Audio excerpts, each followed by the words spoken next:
Bonjour, alors aujourd'hui on se retrouve pour une deuxième tunique de cette série challenge. Pour cela nous aurons besoin d'un tissu qui fera la taille de 2 fois notre t-shirt de base et prendre notre t-shirt que nous allons plier en 2. Le tissu en wax nous allons le plier en 4. Les deux côtés courbés des deux tissus, le t-shirt et le tissu, doivent être dans le même sens. Posez-les ensemble, les deux plis, et découpez le contour sauf les manches. Si vous voulez que votre tunique soit un peu plus longue, prenez un peu plus de marge vers le bas. Et si vous remarquez bien, je n'ai pas coupé en angle les côtés, mais je les ai laissés courbés pour donner un peu de style à la tunique. Nous allons retirer un des tissus et garder le deuxième. Le deuxième, qui sera le devant, nous allons couper vers le milieu de manière à ce que ça soit un peu plus plongeant.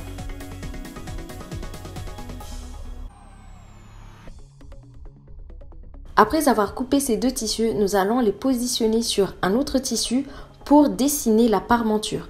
La parmenture, c'est en quelque sorte la doublure, mais de manière un peu plus fine.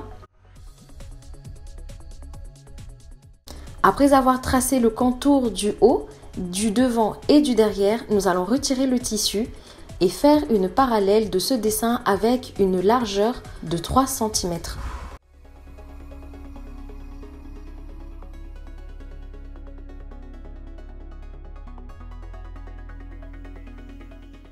Si vous m'avez bien suivi, nous allons nous retrouver avec 2 patrons en wax et 2 parmentures, un devant et un derrière.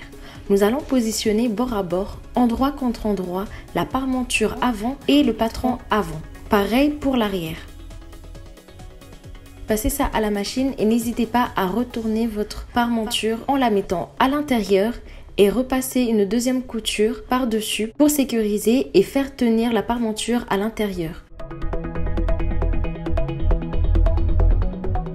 Ensuite, assemblez l'avant et l'arrière de votre patron en épinglant au niveau des épaules. Mais avant de coudre cela, découpez votre manche.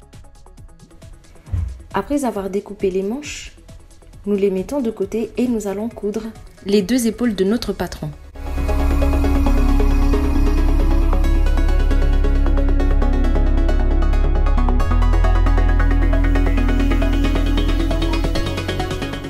Une fois avoir cousu ces côtés, prenez les manches et assemblez-les endroit contre endroit sur votre patron. Et passez ça à la machine.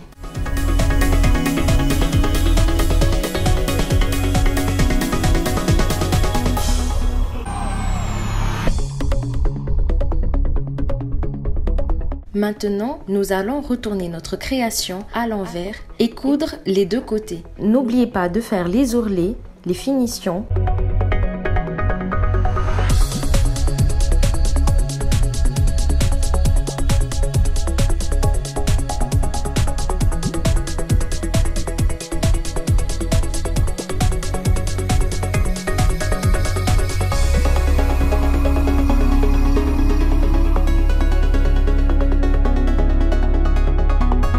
N'hésitez pas à me laisser des commentaires, ça m'intéresse vraiment. Et je vous retrouve la prochaine fois pour la 3e tunique de cette série. Bye bye!